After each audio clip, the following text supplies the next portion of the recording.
Alright guys, I thought I'd do a quick video about Le Mans Ultimate, as it seems to be the topic of conversation about the whole Motorsport Games fiasco, right? So everyone knows, news broke over the last day or two about the company possibly being for sale. So what does that mean for LMU? So what I'm going to do here is look into this from a critical, analytical perspective, right? So in my spare time, and probably for the last 10 years or 15 years at this stage, I would be what would be called a retail investor, retail trader. So going through company financials and so on, it's second nature to me. And I suppose professionally, I'm a trained accountant, although I don't work in finance anymore, but I did for many years. So I know my way around the balance sheet, and I have a good kind of grasp on economics, I guess, at a general level, right? So, or maybe beyond a general level, I'd like to think at this stage. But what we have here is we've got a couple of things going on. So we have Studio 397 responsible for R Factor 2, this game, and we also then have the parent company, and again, from the outside looking in, from let's say a retail investor, retail trader perspective, we have Motorsport Games, who, as a parent company, decided to, go buying a load of licenses for games that never saw the light of day, and along the way took Studio 397 as a subsidiary, so they bought 397. No doubt with the hope of executing those licenses into a sim built on the R Factor 2 platform. One of which we have now, which is Le Mans Ultimate, but the failure then around IndyCar, BTCC, and the NASCAR game, which was a complete disaster. So what you have is essentially a massive hole financially from the purchase of these licenses, and I can only assume as well that when we had all these licenses going on in Motorsport Games that they bloated the payroll, because you're going to need to develop a game to make use of those licenses. So the most recent round of layoffs, where I think there's rumours of like 50 or 60 people or whatever it was being laid off over the last few days, sounds terrible, and it is terrible for the people affected, for sure. But what I'm hearing is there's about 60 odd people or so left.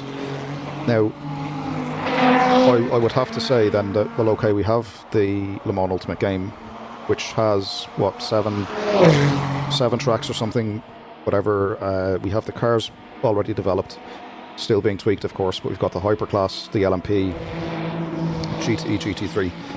And then we think, okay, do we need 60 odd people to control all of this, right?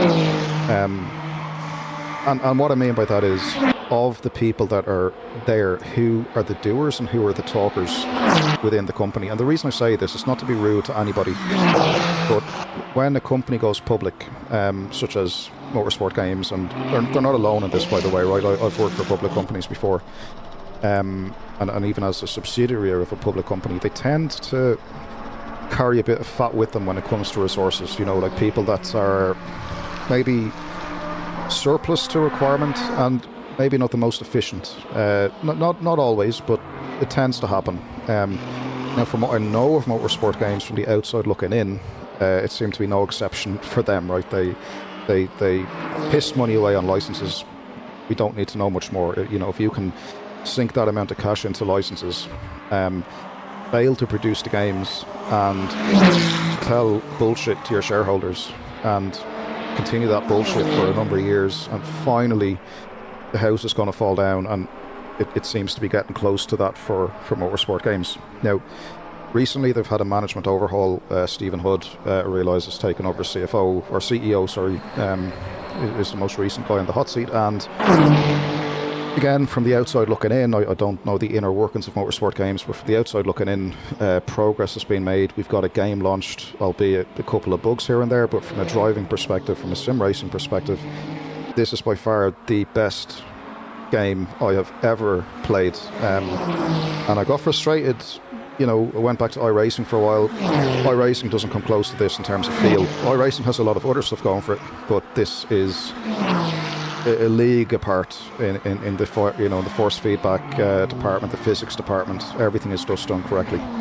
So let me just pause this here and let's quickly look at the financial statements or financial position of Motorsport Games. Just so it's not just my opinion. This is actual fact, right? So we can actually have a look, right? So here, what we've got, and I would use this for investing, right? This is just kind of some software that I have going on through a website.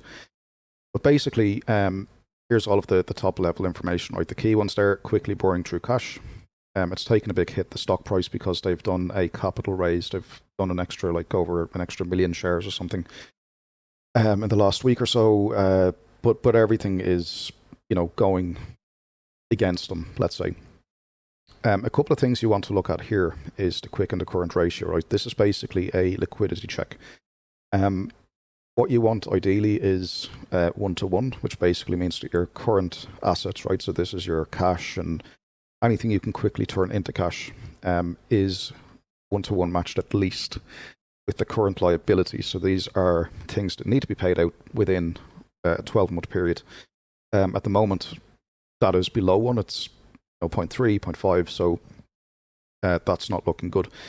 When we scroll down, the price to book, now what this does is the stock price based on the book value, right? So this is assets, this could be intellectual property, anything they've got there. But as I move down further, where are we? We're looking for where are we? Cash flows, PE, enterprise value. And actually, just before we go on further, right? If I go back up, all of these metrics, so price to last 12 months, these are all really for maybe investors to worry about. Maybe not so much us as sim racers, right? But still, we're pointing out that the numbers themselves don't look great. Up on the right-hand side, we just have a snapshot of the historical financials, right? Now, what we want to look at here is the trailing 12 months to June 2024. Won't worry about the quarter because the half year is probably better to look at. Now, the revenue has increased, right, to 8.3 million from, let's call it 7 million or so, or 6.9 at the end of December. The EBITDA, right, so this is the earnings before interest and taxes, depreciations and amortization, right? So essentially, for your depreciation and goodwill and stuff like that is written off, and it's still like an 8 million loss, which is not great, but it's improving, right? But you have to remember that the cash position of this company is already severely negative to begin with. Looking at the balance sheet then, the cash and short-term investments, so this is basically that liquidity position, is like, 500 grand, current assets, 2 million, so that's basically any typically prepayments or anything similar. Not great. Debt, they've seemed to have written down quite a lot, which is good, so we can see that the debt is being written off, and the cash flows from operations, again, showing a deficit of 5.5 million, but it is improving, right? Now, it's kind of a strange one, right? Because while this cash position is not great, it appears to be improving slightly. Now, let's look at the more detailed financials here. And for this, let's look at the income statement. Again, we're looking at the last 12 months. And if we look out here to the right-hand side, this is the last period that, I have on record with this this software, but so the 30th of June 24. And you can see how the sales have gone, in millions, right? So 15 million, 14.8, 10.3, 8.7, 8.5, 8.9, etc., and then 8.4 for the most recent quarter. Now, we think, okay, what's that being made of, right? So they have the NASCAR game in the Steam store still, which I think has been pulled out at the end of the year as per that agreement with iRacing. We also have the Or Factor 2 and its related DLC. And we have Le Mans Ultimate and its related DLC. I don't think I'm missing anything there, but if I am, so be it, let me know. But let's assume that that's where the bulk of the money is coming from. Then it's costing around 3 million to make that 8.4 million of sales from a gross perspective. So gross margin, so essentially the margin before all expenses, right? So this is essentially sell A and it costs us B to make it. So this would be, let's say, any cost directly related to revenue is a 70% margin. In the software world, that's very good. That's pretty much where we'd want to be, right? R&D and other expenses, straight away, 5 million sucked out of the 5.4 million of profit. Selling and marketing, 1.1 million. General and admin expenses, 6.7. So almost 7 million being whipped out. Then there's a gain of 7.3 million. Without going into too much detail, I'm assuming this has got to do with selling the Indy license to iRacing or whatever, selling or settling up with BTCC or whatever's going on, but or the NASCAR license. So whatever's happened there, there's an inflow of 7.3. So probably just winding off loss-making licenses or whatever. So total operating expenses come to 5.5. Now bear in mind that there's a positive 7.3 in there that we likely won't see in future periods. So this loss would have been much worse than 5.5. And then the overall income from operations is 100 grand loss. So when we see people being laid off recently, you think, okay, well that's absolutely necessary from a financial health perspective. Otherwise the numbers just don't balance. But look at the previous periods, by the way, right? So and these are quarters, by the way, right? So the end of March this year, there was a 10 million loss. Coming to the end of December 2023, there was a 13 million loss, and this is all in the trailing 12 months to the quarter. So you can see that, based on, let's say, a trailing 12-month period from around a year ago or whatever, huge progress has been made on the cost side of things. It has to be noted, but still not great. But progress has been made. Now what we want to do is look at the cash flow statement. So with the cash flow statement, we start with the net income. And actually, let me just go back quickly, and I appreciate this is probably boring for some people, but I promise you this will be all finished in 2 minutes and you'll be out of your misery. But if we go down, you have all this other stuff like minority interest. That's basically parent subsidiary relationships. If any, there's a part controlling interest giving cash in or cash to be paid out.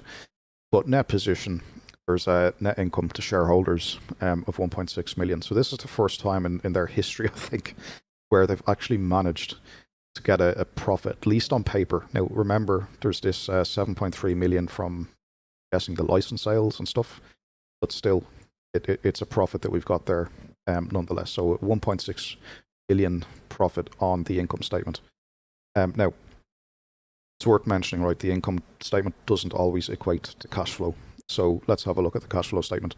So we start at the 1.6 million here on the right hand side. We add back the depreciations and amortizations and so on.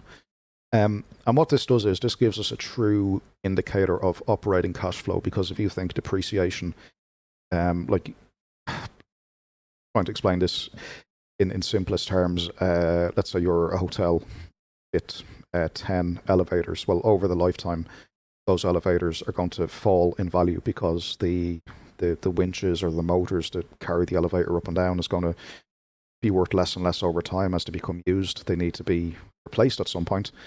And essentially, it's termed as not a cash item because you're writing off the value of it into the income statement, but you're not actually paying out cash per year.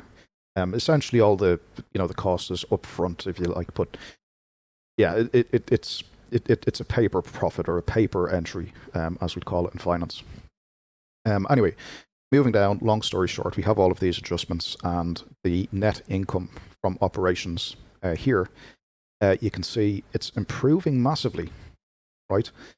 And again, this is quarterly over the trailing 12-month period. So got an operating cash outflow of 5.4 million. So essentially what that means is in the trailing 12 months, it's cost us, or else cost Motorsport Games, like 5.5 million to keep the lights turned on, basically. But look, previous periods, it was much, much, much worse. Then onto the next line, capital expenses, none in the most recent, which is what you'd expect. You don't expect anyone to be making capital expenses when they're in financial difficulty. And cash from investing, you see these positive numbers here, which basically would suggest that either debt is being raised or additional share capital is being issued, or some kind of cash injection is coming along in terms of investments from somewhere. Usually it's loans or whatever. Moving down further then, all the dividend pieces, won't really worry too much about that. The only one you might want to look at is the other financing activities. Again, this would be indicative of dividends,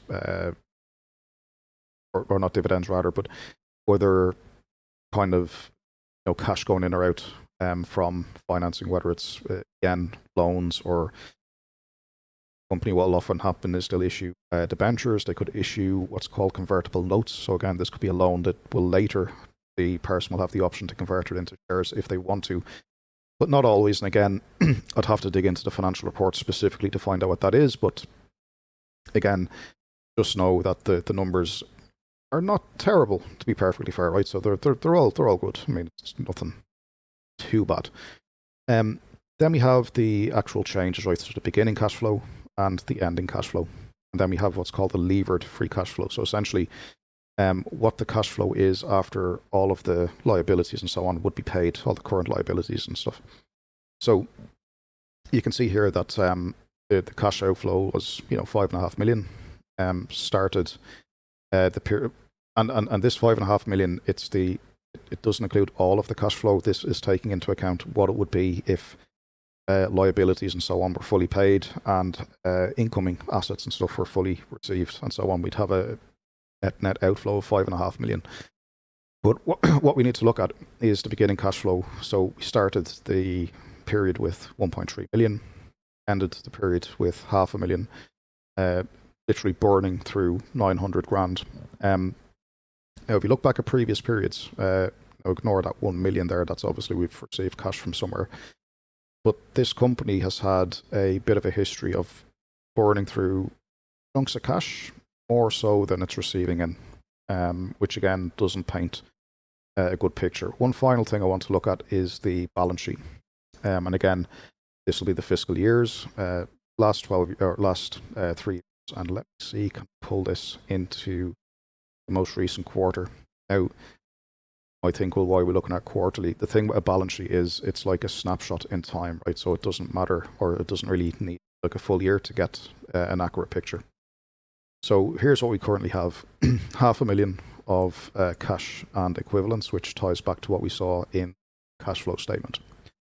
Have 800 grand of cash due to us. This is probably from payments still pending from the IndyCar license sale, any other cash basically that's due to us for services or goods or whatever sold. Then we have prepaid expenses. So this is stuff that's been paid in advance, that we don't have to pay anymore. So that's recorded as an asset until we get the economic benefit of it. Then it gets off basically, credit the income statement and write this off. Then moving down, we have the property, plant, equipment, not really relevant. Capitalized purchase software, irrelevant. Goodwill is nothing. Other intangibles, so intangibles typically is your intellectual property, licensing rights, stuff like this, that would be relevant to other long-term assets.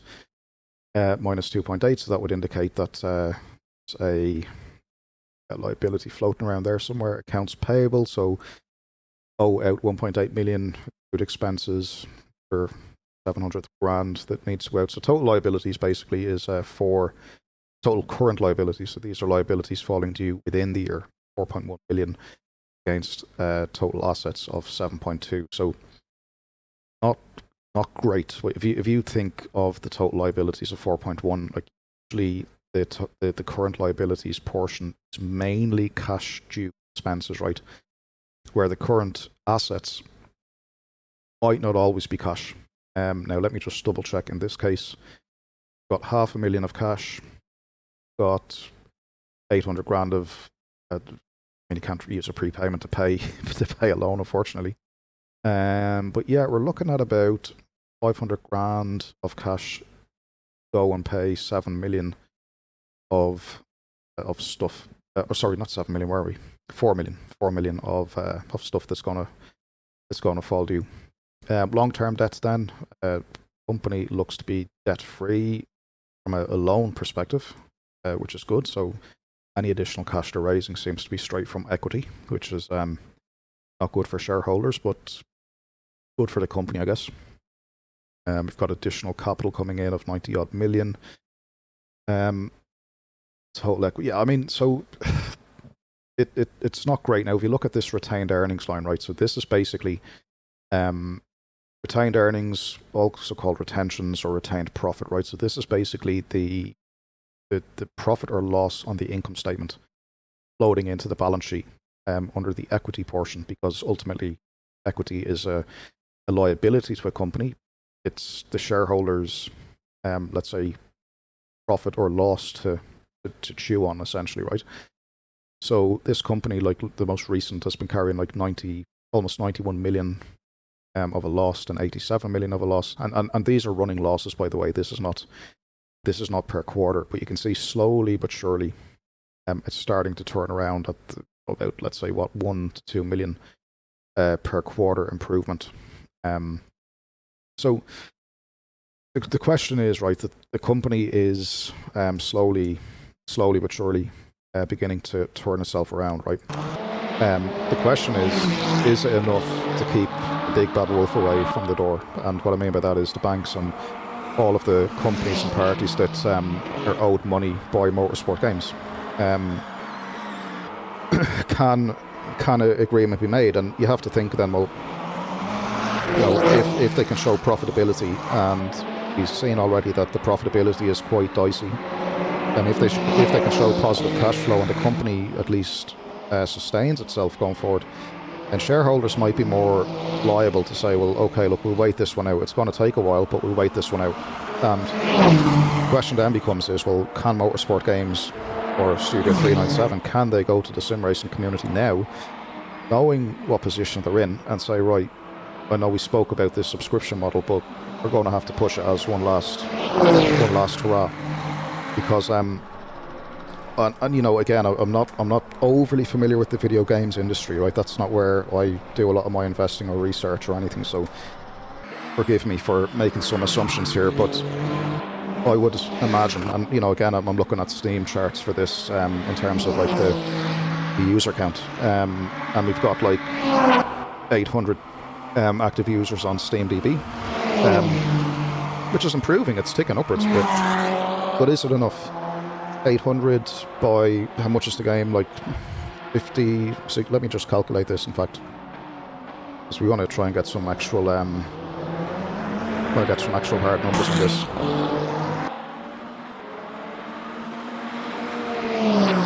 So let's look. So the game, I think the game with the DLC is 60 quid. I think 60 euros, dollars, whatever. And if we have 800 people playing online, that is 48,000 euros, dollars, whatever. And that's assuming that they're all in countries that pay the full price on Steam. And look at that for a snap. Beautiful. Right. And then let's assume that there's 800 people on Steam at any one time. And then if we're generous, I don't know what the sales numbers are, so I'm just making up numbers here, but if there's 800 online at any one time, and we say that online at any one time is probably like what, 10% of the player base, maybe? Would it be? I don't know. So if we say that 800 is 10% of the player base, then let me just think about this. So we would be saying then that, let me start this.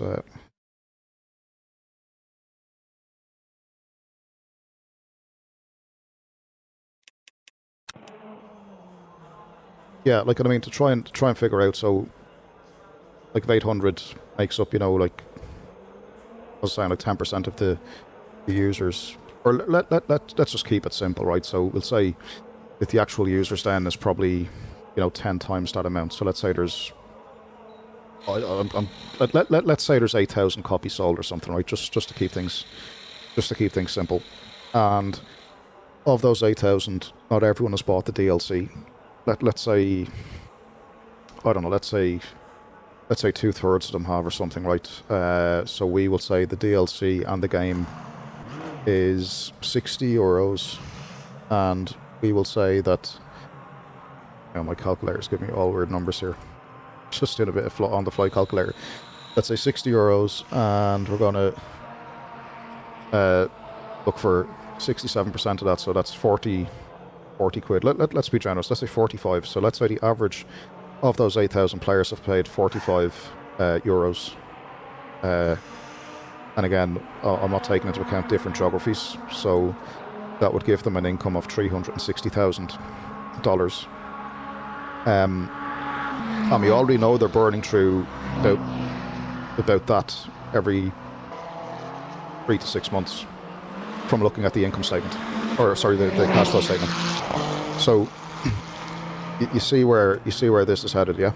So these are one-time sales from the game, from the DLC. So based on the current clip that they were burning cash, the numbers just don't add up. And again, I'm making a lot of assumptions here. I don't know the industry. I don't know the exact amount of number of games sold. But what I'm trying to do is actually put some logic on all of this. So let's assume then that of those 8,000 users, and let's assume that maybe 7% would pay a subscription. No, actually, no, I'd be more generous. I'd say 10% of... I think I'd be confident to say, 10% of people would at least be into online esports and maybe pay the sub. Let's say 15%. Let's be generous, right? Let's say 15% of players. So let's say the 8,000, 15% of that's 1,200 players. And let's say the monthly sub is a tenner, right? So let's keep it simple. So that'll be 12,000 euros per month on income, which would be 144 grand per year on income. So even the subscription model is still going to fall behind a little bit. But I do think it's a starting point, and if you can take, if they can take selling the game with a bit of content with an online subscription model, they may be able to grow the user base, and as they grow the user base, proportionately, the players will end up buying subscriptions as well. And if that's something to go by, and they grow that incrementally, like 10% per year, like in any one period, and I mean that's 144 grand per year, like 12 grand a month. It's not going to set the world on fire, but it's cash in, and it demonstrates that, hey, here's a game that can actually generate income. It's going to have like its own esports setup and things like that. But the long and short of it is, without drawing this out too long, right, is that it can't continue, I don't think, the way it's going, assuming my numbers are somewhat correct. I will say that the team in the Discord, the Studio 397 staff, or Motorsport Games staff, or whatever, have gone above and beyond like what anyone would have expected. I mean, the communication is superb. They're always engaging with people. They, at a personal level, I really want this to succeed for their futures, and also for this sim racing game. Like I said, it's the best thing that I've ever experienced. So it would be really cool if this could continue. So I think what the guys have to do at this point is be realistic with themselves about how sustainable Motorsport Games is going to be in the long term, and because they need to think of ways to generate cash. I've had a quick explore about, okay, we could bring in the subscription model if it did happen and we had a certain amount of people subscribing. What would that look like from a financial perspective? If you have the subscription model steadily growing, and the game, let's say, is stable, and I'm making assumptions here, but let's say that you bring in the subscription model, that increases the cash flow, that allows you to put dev resources into game stability, then more people start playing it online, it starts getting into leagues, dedicated servers, that's when this title takes off, right? When that happens, you'll be skimming in the subscription. You'll also then have more people wanting to buy the game. And then when people buy the game, they'll invariably want to get into that whole subscription thing as well. Well, not that they'll want to get into it, but they'll have to get into it. And I know it's a bit of a sore topic, right? Because we're all used to games, the one-stop shop. We buy it one time and we're finished with it. And we buy a DLC and we're finished with it. And it's a one-time purchase, right? But yet these, happily would go and spend a subscription on setup shops, or maybe they're doing iRacing or something, or they're, they've dropped 50 bucks on a game and they're sitting in a sim rig worth, 1, 5, 10,000 euros, dollars, whatever, and yet a tenner a month. Sometimes it's a couple of cups of coffee. Nobody likes subscriptions, right? Nobody does. But I really think that, looking at the numbers, that is the bare minimum that's going to be needed to keep this game afloat, or it gets sold. And if it gets sold, you don't know what will happen there. But yeah, it's a tricky one. And the thoughts of people giving subscription money to Motorsport Games, that won't go down well with a lot of people. Me personally, I don't really care. Like, I wasn't one of the iRacers that got annoyed when NASCAR went and IndyCar went, so I have no skin in that game. I was an ACC boy back then.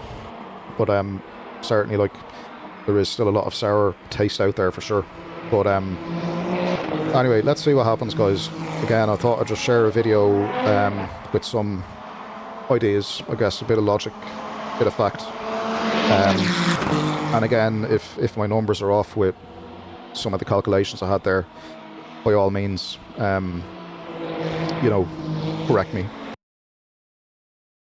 Like, I was just going to insert this in because I forgot to record the correct screen going through these numbers in the main video, so there might be a bit of editing going on. But anyway, I thought this was important to start to put actual projections, if you like, into how this game is likely to play out. So I'm assuming that, at the moment, let's actually do this, right? So at the moment, let's go on to Steam charts, and let's go to there's Le Mans Ultimate. So, we've got a nice peak of players today. All right, we've got 945, 946. So most players today, yeah. So it's on a nice upward trajectory. So let's say 946 players, right? And that's online at any one time. And I'm assuming, again, my numbers could be off, but I'm assuming that the actual player base is 10 times that amount, 900. So it'd be 9,500. So let's just keep it 9,500 as a simple number. So we have 9,500 of users. And actually, do you know what I'm going to do? I'm going to just open up a notepad just to take these down as we go through it, so we can all follow along. So spare me 1 second, right? So users, I think it's 9,500. I could be wrong, but whatever, just work with me. Now, we have the game and the DLC. I think that other guy, Kyrith or whatever, that does these videos, he was saying that the game was expensive because it's $60 or 60 euros. To him, that was expensive, right? So that's why it's sticking in my head, because the game with the DLC is 60. And I haven't checked, by the way, right? I got it on early access and then I just got the DLC. But let's assume that he's correct. So 60 quid. And we're going to have a new DLC this month, I think. So and I'm assuming that DLC will be 15. So let's say 75 bucks for the entire game with the DLC. And if we have 9,500 users, that gives a total income to Motorsport Games of 700, let's say 13,000. Now that's assuming that everyone buys the DLC, but everyone probably won't buy the DLC. So let's assume that the total game is 75, and we assume that 70% of players is going to buy the DLC. So that gives Motorsport Games an average price per unit of the game of 53 quid, let's say, right? And we multiply that then by the 9,500 users. So that's projecting income in the region of around 500,000.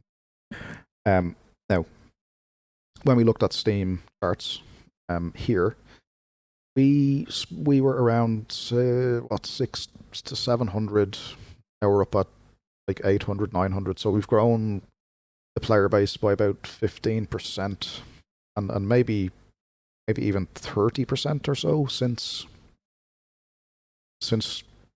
actually we're doing quite well. In fact, I mean, what were we, 800 in August, 500 or so to 6.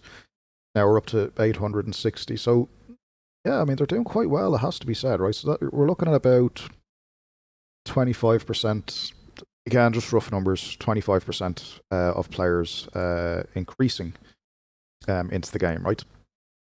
So what we'll do is we'll take the 9,500 current players, and again, my numbers could be wrong, and let's increase that by 25%. That gives us 11,875. Let's say 12,000 players. 12,000 players, and each one of those players will have an average entry price of 52.50. So this is the total price of the DLC at 70%, because we're assuming 30% of people won't buy the full DLC. So this will give income to Motorsport Games of 630 grand. So things are starting to look a bit more cash neutral at this stage, maybe slightly cash positive, but maybe, yeah, let's say cash neutral-ish. Right, now, if we're saying we've got almost 12,000 players, and again, we're assuming this, and we say 10% of those players, let's say 15%, let's be generous. 15% of that 12,000 would pay a subscription for the online competition. So we've got 12,000, 15% of that's 1,800 players, and let's say the sub is a tenner a month. I don't know, maybe a tenner a month. That's 18 grand per month of income. Annually, that's 216 grand, and what did we say, the total income would be 630 based on games and DLC. So if we add on 630, 850 grand here potentially, and again, these are just off the cuff figures, and if we go back to the Motorsport Games financials and we look at the cash flow statement, let's just see how that would impact things.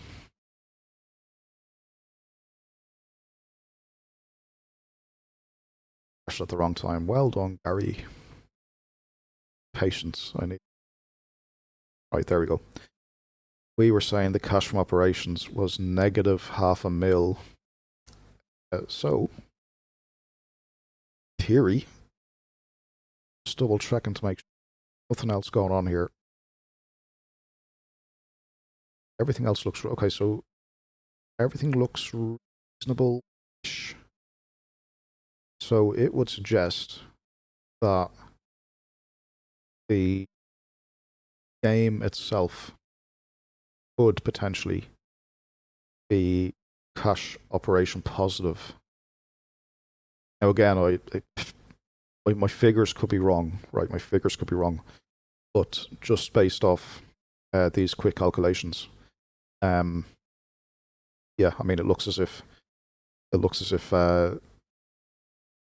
would be in business, like, you know, but again, a lot will depend on, you know, I suppose the appetite for, well, it's going to depend on a few things, right? Number one, are my figures that I'm putting up there accurate? They may not be. The second thing to consider is, okay, if LMU or Motorsport Games threw out a subscription, how would that be received by the sim racing community?